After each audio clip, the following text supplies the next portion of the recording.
Bakugo peut dépasser Deku, même sans le One for All. Il est lui aussi l'héritier d'All Might.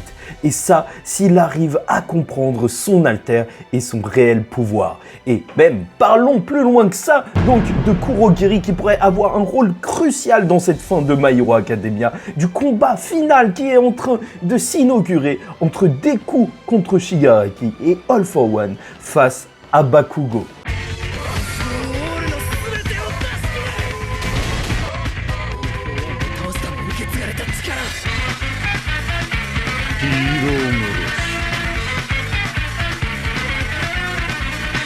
Mesdames et messieurs, ici Chage et on se retrouve aujourd'hui pour la review du chapitre 406 de My Hero Academia, comprendre ton propre alter. Et bien entendu, comme chaque semaine, on fait une analyse du chapitre et c'est pour ça que je t'invite à liker ou disliker la vidéo, commenter, donner ton avis en commentaire et t'abonner si tu n'es pas encore abonné. Oui, j'ai besoin de ton soutien pour les reviews My Hero Academia et on en parlera jusqu'à la fin du manga qui approche de plus en plus. Quelques mois, ouais. Peut-être bien. Bref, commençons tout de suite par le premier sujet. Kurogiri pourrait être la clé de la victoire, étant donné que dès le début du chapitre, on va nous présenter les différents champs de bataille pour nous montrer que véritablement tous les combats sont quasiment terminé. Et je dis bien quasiment, puisque si on retrouve donc du côté de l'hôpital tout qui est en train de bien se passer, donc les gens qui sont soignés, les personnes qui ont été arrêtées par la police, bien sûr, on voit aussi sur l'île donc d'Okuto où se trouvait Grand Orca,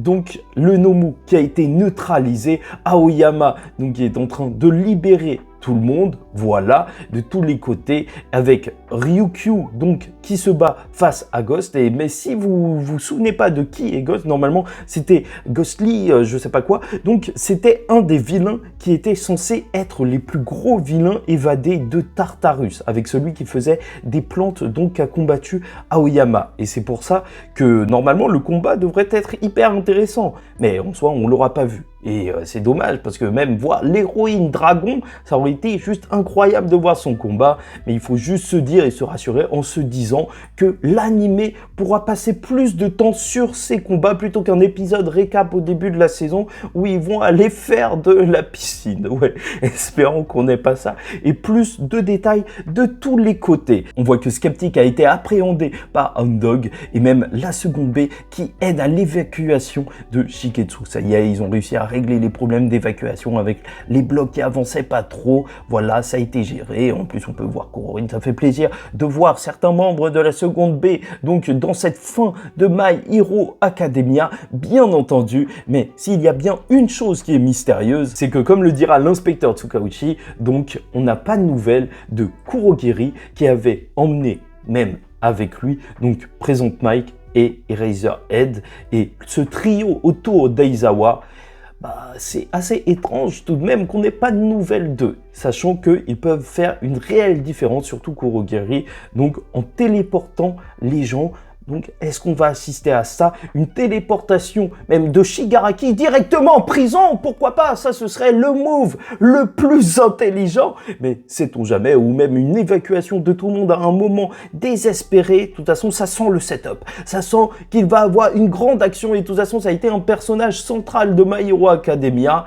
Et il faut continuer son histoire. Bref, et on retournera sur le sujet principal avec Lady Nagant qui avait entendu donc de la part de Lock-Lock, celui qui n'avait pas réellement confiance justement en ces jeunes lors de l'arc d'Overhaul et qui maintenant a toutefois en eux, donc que tout le monde comptait sur Deku. Et elle se dit ça en regardant au loin, alors que en fait la balle qu'elle avait tirée pour arrêter Shigaraki, elle l'avait tiré de l'hôpital, c'est quand même un truc de fou, mais voilà, tir de précision à des kilomètres, vraiment la scène était folle, mais elle regarde cette explosion qui a lieu au loin et c'est là qu'on retourne sur nos protagonistes avec les combats de la fin de My Hero Academia. Et on y est, le grand final de My Hero Academia avec déjà un All Might qui est surpris par la vitesse de Bakugo. La dernière fois qu'il a laissé son élève, il n'était pas comme ça. Et bien sûr, on va voir Headshot qui va un petit peu parler parce que maintenant, oui, c'est devenu l'expert en Bakugo. Je sais pas pour vous, mais oui, moi, ça me fume de voir qu'All Might est en en train de parler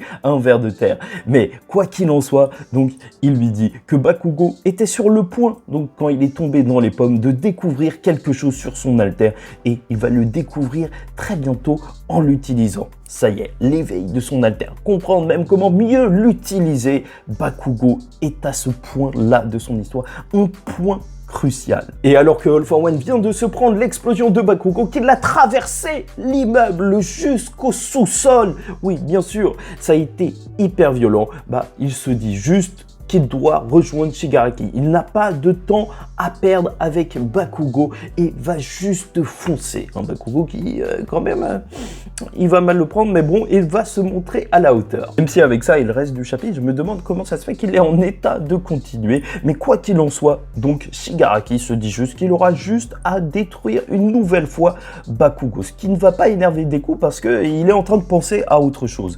Étant donné que, voilà, il a fait son maximum, il a essayé d'esquiver Shigaraki grâce au sens du danger, mais il ne sait pas comment le neutraliser. C'est juste ingérable d'avoir un Shigaraki qui a bien sûr l'alter d'All for One, qui a bien sûr donc son propre alter, celui de tout détruire, mais qui en plus a ce corps juste monstrueux et peut se soigner à l'infini. Oui, ça commence à devenir assez problématique et c'est là que je trouve ça un petit peu fou parce que il a beau ne pas avoir de plan et en même temps c'est peut-être à cause de l'urgence, il va se donner à fond. Car c'est la dernière fois qu'il pourra utiliser l'alter d'embrayage, le Gear Shift si tu préfères, qui lui permet donc d'augmenter sa vitesse d'un coup l'alter du deuxième utilisateur que le deuxième utilisateur ne pouvait pas utiliser sur lui, mais voilà, l'alter a évolué avec le temps. Bref, voilà, Deku va se mettre à fond face à Shigaraki. Shigaraki va lui aussi être à fond, Bakugo va être à fond. Notre très cher All for One va être à fond et tout ça dans 2 pages juste magnifiques où tu vois que ça y est, c'est véritablement le combat final, plus ultra, ils vont y aller et ça va péter, voilà, tout simplement, ça va péter. Les pages sont juste excellentes et bien sûr, parlons du nouveau pouvoir de Bakugo et même d'un début de flashback pour All for One enfin. Et c'est vrai, c'est totalement logique de la part d'All for One de directement foncer sur son objectif. C'était juste perdre du temps avec All Might qui était un peu zinzin, mais en même temps, c'était son ennemi de toujours. Voilà, là, ils seront bien compte que Bakugo, pour lui en tout cas, ce n'est pas une réelle menace. Il n'a pas la puissance d'Endeavor, il n'a pas la puissance de Dark Shadow, l'alter de Fumikage qui a été juste incroyable dans son combat. Mais bref, là n'est pas le sujet, mais tout le monde aime Fumikage, ça, je tiens à vous le dire. Mais Bakugo va commencer à comprendre en fait. Tout vient de la douleur. Oui, l'ultra ego, donc même technique que Vegeta en ce moment dans Dragon Ball Super. Pour Bakugo. Non, en fait, en réalité, ce qu'il nous expliquera lors de ce chapitre, c'est que la sueur donc, qui sort de ses palmes et qui traverse tout son corps le fait énormément souffrir. Et c'est justement à ce moment précis qu'il doit se concentrer sur cette douleur, à ces titillements, ces éraillements donc de son corps qui lui fait extrêmement mal. Il doit provoquer une explosion à cet endroit-là, là où il souffre le plus, afin de provoquer des explosions secondaires et donc juste tout péter. Voilà, augmenter la puissance de ces explosions. Et il va pas perdre de temps, il va foncer directement sur All for One tellement que sa vitesse, t'as l'impression qu'il la contrôle pas vu qu'il est quand même en train de s'éclater sur le sol en même temps, mais juste le voir avec ce sourire diabolique digne de Bakugo, digne de celui qui sait désormais, parce qu'il est heureux de voir ça, All for One est choqué de le voir à côté, mais Bakugo est heureux de savoir que s'il se demandait s'il pouvait un jour rattraper Deku grâce à son One for All qui était parti beaucoup trop loin, maintenant il se dit même qu'il peut le surpasser. Et ça c'est magnifique, oh là là, ça c'est beau! Bon et bien sûr on a un petit passage sur les parents de Bakugo qui sont en pleine évacuation, la mère de Bakugo qui est en train de regarder le combat de Bakugo qui est en train d'être retranscrit et elle va dire à son mari mais regarde, tu vois son mari il a un petit peu, il a un petit peu peur de tout donc il veut pas regarder, mais dans un sens entre nous c'est normal, là leur fils il est en train de se battre face à un tueur en série, un mec qui a tué énormément de personnes et tu voudrais qu'on regarde ça avec du popcorn? Sérieux? Non, en réalité, bien sûr que là, justement, c'est le regarder, c'est avoir confiance en lui, se dire que bien sûr, il va gagner. Elle est heureuse de le voir sourire, même si elle aussi est inquiète. Vraiment ça, leur fils est en train de devenir un des plus grands héros.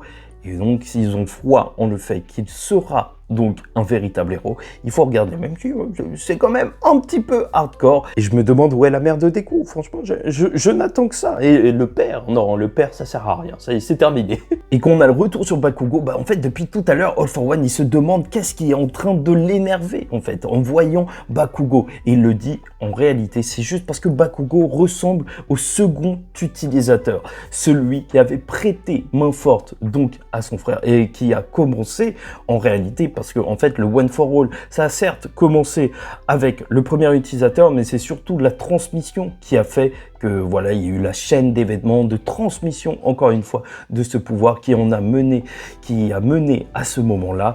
Et c'est pour ça qu'il est extrêmement vénère et qu'il déteste donc Kudo, le second utilisateur, celui qui faisait normalement peut-être partie des forces d'All for One et qui l'a trahi. D'ailleurs, c'est assez intéressant dans le flashback parce que All for One, il va demander où est son frère et apparemment, il l'aurait tué même sans faire exprès. Enfin, ça, c'est fort. Peut-être qu'il a des regrets, on sait-on jamais, ça, on le verra bien. Quoi qu'il en soit, à la fin de ce chapitre, Bakugo, il dira à All for One que non, lui, c'est pas Kudo, je sais pas quoi, le vieux devient sénile. Non, lui, c'est Kacchan, donc le Bakugo. Et ça, c'est juste énorme. Déjà, cette reconnaissance, même envers, donc, Deku, parce que s'appeler Kacchan, c'est quand même quelque chose, c'est la manière dont Deku l'appelle. Et on l'avait appris lors des explications de Bakugo que s'il harcelait donc Deku lorsqu'il était petit, c'est parce que quand ils étaient enfants, donc ils se sentaient menacés par un Deku qui, même s'il n'avait pas de pouvoir, se dressait toujours face à l'adversité, qui essayait toujours d'aider les gens. Voilà. Et donc, maintenant, peut-être qu'il a plus ses inquiétudes. Maintenant, il peut atteindre le One for All. Il est en paix avec lui-même et même en paix avec Deku. Et ça, c'est beau. Peut-être que je vais trop loin. Mais bon, bref, il a dit qu'il s'appelait Kacchan. Et donc, oui, bien sûr, beaucoup de personnes ont fait remarquer que la ligne de cheveux d'All for One recule de plus en plus. Peut-être que se battre face à Bakugo le fait se rendre complètement chauve. Ouais, en fait, j'ai du mal à parler quand je raconte vraiment n'importe quoi. Enfin bref, peut-être qu'on va bientôt assister au flashback de All for One, et ça, je l'espère, au prochain chapitre, s'il doit être défait, au moins qu'on ait un peu plus d'histoire à son propos. Et même si c'est un double combat qu'on suivra dans la fin de My Hero Academia, c'est d'autant plus beau et d'autant plus symbolique quand on se rend compte que, justement, même juste avec ce chapitre, avec ses mains jointes, encore une fois, que tout ça, c'était une histoire de transmission. C'est parce que plusieurs personnes se sont mis ensemble, donc, pour combattre All for One, que toute cette histoire a commencé. Cette histoire n'est pas seulement l'histoire de Deku, mais de plusieurs personnes. Et là, ce sera le combat de Deku et de Bakugo. Mais bon, globalement, le chapitre 406 de My Hero Academia, c'est la révélation de Bakugo. Tout est terminé sur les autres champs de bataille, même si la mystérieuse disparition de Kurogiri Aizawa et Présente Mike reste dans notre tête. Et alors que le combat final arrive, avec Deku, Shigaraki, All for One, Bakugo, et que chacun va se donner à fond dans un dernier assaut, c'est le grand moment de Bakugo. Car après s'être réveillé, il a compris cette nouvelle facette de son alter sur la douleur qui lui octroie malgré tout la puissance nécessaire pour réussir à atteindre le niveau des plus grands. Deku peut bien avoir le One for All, Shigaraki être l'objectif d'All for One, mais Bakugo ne le laissera pas, car choisi ou non, il va le montrer. Bakugo peut atteindre les sommets.